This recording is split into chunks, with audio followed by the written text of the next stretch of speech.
Welcome to Bonefire Foundation's Question 25. How does Christ fulfill the office of a king?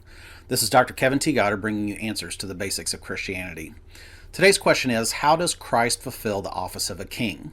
Christ fulfills the office of a king by changing our wills from serving ourselves to serving Him, by ruling and defending us, and in suppressing and conquering all His and our enemies. Psalm 110:3 tells us, "Your people will offer themselves freely in the day of your power. In the splendor of holiness, from the womb of the dawn, the dew of your youthfulness will be yours." A king has an established set of subjects in his kingdom. The redeemed are willing servants of the King of Kings and Lord of Lords. Micah 5:2 foretells of Christ's birth in the very town where King David was born. From a humble place of the line of David, Jesus would come as God in the flesh. But as for you, Bethlehem Ephrathah, too little to be among the clans of Judah, from you one will come forth for me to be ruler in Israel.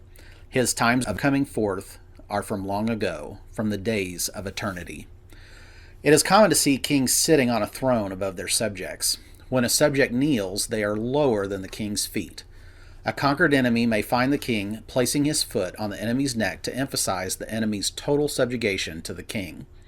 1 Corinthians 15:25, "For he must reign until he has put all his enemies under his feet." This is even symbolized in the very beginning in the Garden of Eden. "You shall bruise his heel, and he will crush your head." While Satan will strike a wounding blow to the Messiah, ultimately the Messiah will prove his kingship over everyone and everything. How does Christ fulfill the office of a king? Christ fulfills the office of a king by changing our wills from serving ourselves to serving Him, by ruling and defending us, and in suppressing and conquering all His and our enemies.